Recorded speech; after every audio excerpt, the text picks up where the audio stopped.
Book of Myths by Jean Lang. King Midas of the Golden Touch. In the plays of Shakespeare, we have three distinct divisions, three separate volumes. One deals with tragedy, another with comedy, a third with history, and a mistake made by the young in their aspect of life is that they do the same thing and keep tragedy and comedy severely apart, relegating them to separate volumes that, so they think, have nothing to do with each other. But those who have passed many milestones on the road know that history is the only right label for the book of life's many parts, and that the actors in the great play are in truth tragic comedians. This is the story of Midas, one of the chief tragic comedians of mythology. Once upon a time, the kingdom of Phrygia lacked a king, and in much perplexity, the people sought help from an oracle. The answer was very definite. The first man who enters your city riding in a cart shall be your king. That day there came slowly jogging into the city in their heavy, wooden-wheeled wain the peasant Gordias and his wife and son, whose destination was the marketplace, and whose business was to sell the produce of their little farm and vineyard, fowls, a goat or two, and a couple of skinsful of strong, purple-red wine.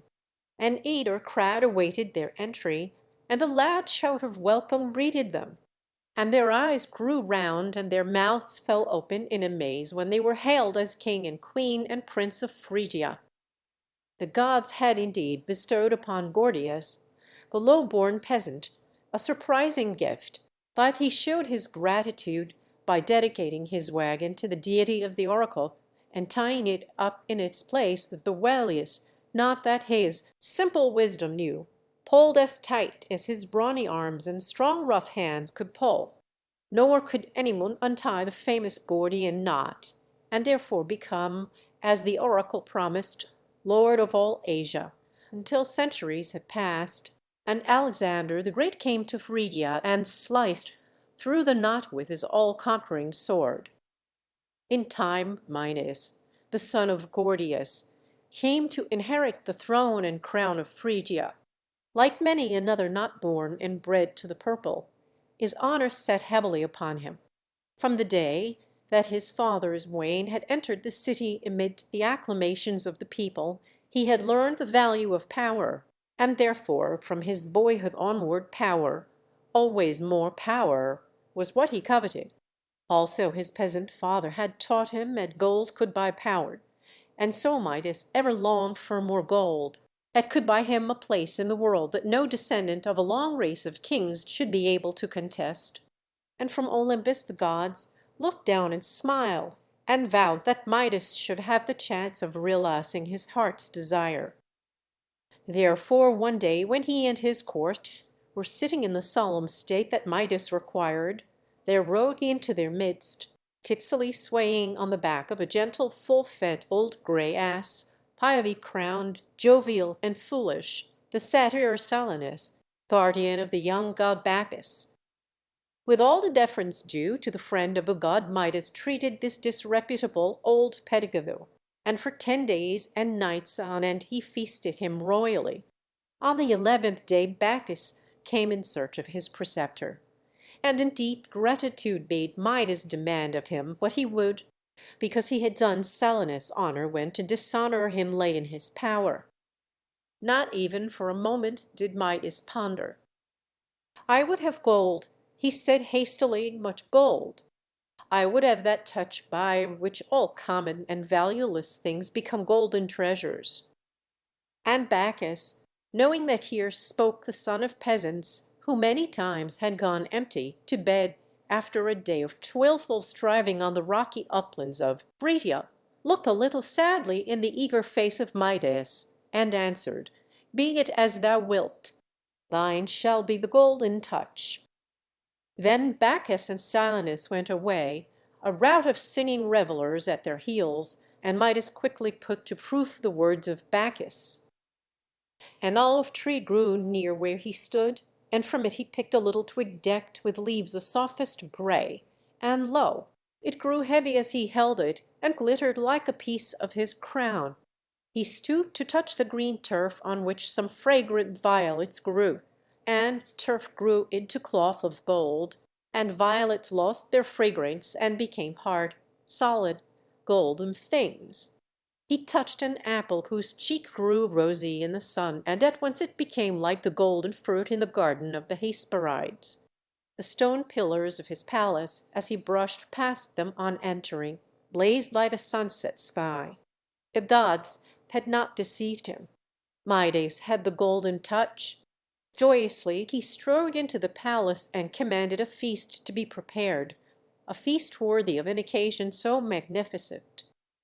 But when Midas, with the healthy appetite of the peasant born, would have eaten largely of the savory food that his cooks prepared, he found that his teeth only touched roast cake to turn it into a slab of gold, that garlic lost its flavor and became gritty as he chewed, that rice turned into golden grains, and curdled milk became a dower fit for a princess, entirely unnegotiable for the digestion of man. Baffled and miserable, Midas seized his cup of wine, but the red wine had become one with the golden vessel that held it, nor could he quench his thirst, for even the limpid water from the fountain was melted gold when it touched his dry lips. Only for a very few days was Midas able to bear the affliction of his wealth.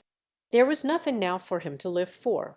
He could buy the whole earth if he pleased, but even children shrank in terror from his touch, and hungry and thirsty and sick at heart he wearily dragged along his weighty robes of gold. Gold was power, he knew well, yet of what worth was gold while he starved? Gold could not buy him life and health and happiness. In despair, at length, he cried to the god who had given him the gift that he hated. "Save me, O Bacchus!" He said, "A witless one am I, and the folly of my desire has been my undoing. Take away from me the accursed golden touch, and faithfully and well shall I serve thee forever." Then Bacchus, very pitiful for him, told Midas to go to Sardis, the chief city of his worshippers, and to trace to its source the river upon which it was built. And in that pool, when he found it, he was to plunge his head, and so he would for evermore be freed from the golden touch. It was a long journey that Midas then took, and a weary and a starving man was he when at length he reached the spring where the river Pactolus had its source. He crawled forward and timidly plunged in his head and shoulders. Almost he expected to feel the harsh grit of golden water, but instead there was the joy he had known as a peasant boy when he laved his face and drank at a cool spring when his day's toil was ended. And when he raised his face from the pool, he knew that his hateful power had passed from him. But under the water he saw grains of gold glittering in the sand, and from that time forth the river Pactolus was noted for its gold. One lesson the peasant king had learned by paying in suffering for a mistake, but there was yet more suffering in store for the tragic comedian. He had now no wish for golden riches, nor even for power. He wished to lead the simple life and to listen to the pipings of Pan along with the goat herds on the mountains or the wild creatures in the woods. Thus it befell that he was present one day at a contest between Pan and Apollo himself. It was a day of merrymaking for nymphs and fauns and dryads, and all those who lived in the lonely solitudes of Phrygia came to listen to the music of the god who ruled them. For as Pan sat in the shade of a forest one night and piped on his reeds until the very shadows danced, and the water of the stream by which he sat leapt high over the mossy stones that passed, and laughed aloud in its glee, the god had so gloried in his own power that he cried, "Who speaks of Apollo and his lyre? Some of the gods may be well pleased with his music, and mayhap a bloodless man or two. But my music strikes to the heart of the earth in itself. It stirs with rapture the very sap of the trees, and awakes to life and joy the innermost soul of all things mortal." Apollo heard his boast, and heard it angrily. "O thou whose soul is the soul of the untilled ground," he said, "wouldst thou place thy music, that is like the wind in the reeds, beside my music, which is as the music of the spheres?" And Pan, splashing with his goat's feet amongst the water lilies of the stream on the bank of which he sat, laughed loudly and cried: "Yea, would I, Apollo, willingly would I play thee a match, thou on thy golden lyre, I on my reeds from the river." Thus did it come to pass that Apollo and Pan matched against each other their music, that King Midas was one of the judges. First of all Pan took his fragile reeds, and as he played, the leaves on the trees shivered, and the sleeping lilies raised their heads, and the birds ceased their song to listen, and then flew straight to their mates. And all the beauty of the world grew more beautiful, and all its terror grew yet more grim, and still Pan piped on, and laughed to see the nymphs and the fauns first dance in joyousness, and then tremble in fear, and the buds to blossom, and the stags to bellow in their lordship of the hills. When he ceased, it was as though a tensely drawn string had broken, and all the earth lay breathless and mute. And Pan turned proudly to the golden-haired god, who had listened as he had spoken through the hearts of reeds to the hearts of men. "Canst, then, make music like unto my music, Apollo?" he said. Then Apollo, his purple robes barely hiding the perfection of his limbs, a wreath of laurel crowning his yellow curls, looked down at Pan from his godlike height, and smiled in silence. For a moment his hands silently played over the golden strings of his lyre, and then his finger-tips gently touched them. And every creature there who had a soul felt that that soul had wings, and the wings sped them straight to Olympus. Far away from all earth-bound creatures they flew, and dwelt in magnificent serenity amongst the immortals. No longer was there strife, or any dis-peace. No more was there fierce warring between the actual and the unknown. The green fields and thick woods had faded into nothingness, and their creatures, and the fair nymphs and dryads, and the wild fauns and centaurs longed and fought no more, and man had ceased to desire the impossible. Throbbing nature and passionately desiring life faded into dust before the melody that Apollo pulled forth. And when his strings had ceased to quiver and only the faintly remembered echo of his music remained, it was as though the earth had passed away and all things had become new. For the space of many seconds all was silence. Then, in low voice, Apollo asked, "Ye who listen, who is the victor?" And earth and sea and sky, and all the creatures of earth and sky, and of the deep, replied as one, "The victory is thine, divine Apollo." Yet was there one dissentient voice. Midas, sorely puzzled, utterly ununderstanding, was relieved when the music of Apollo ceased. If only Pan would play again, he murmured to himself, "I wish to live, and Pan's music gives me life. I love the woolly vine buds, and the fragrant pine leaves, and the scent of the violets in the spring. The smell of the fresh plowed earth is dearer to me, the breath of the kine that have grazed in the meadows of wild parsley and of asphodel. I want to drink red wine, and to eat and love and fight and work and be joyous and sad, fierce and strong and very weary, and to sleep the dead sleep of men who live only as weak mortals do." Therefore he raised his voice and called very loud, "Pan's music is sweeter and truer and greater than the music of Apollo. Pan is the victor, and I, King Midas, give him the victor's crown."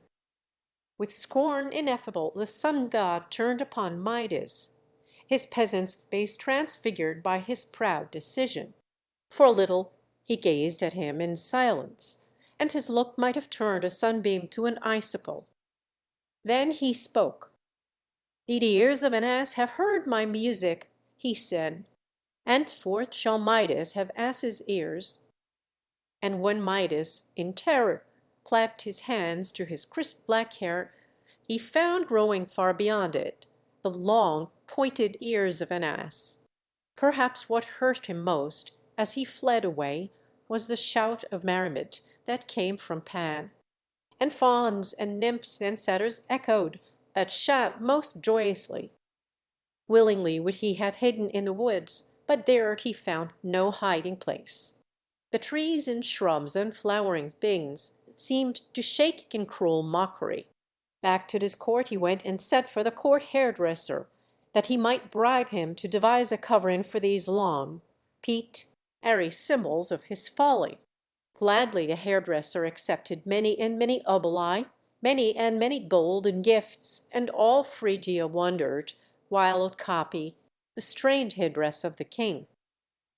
But although much gold had bought his silence, the court barber was unquiet of heart. All day and all through the night he was tormented by his weighty secret. And then, at length, silence was to him a torture too great to be borne. He sought a lonely place, there dug a deep hole, and, kneeling by it, softly whispered to the damp earth, "King Midas has ass's ears." Greatly relieved, he hastened home, and was well content until, on the spot where his secret lay buried, rushes grew up.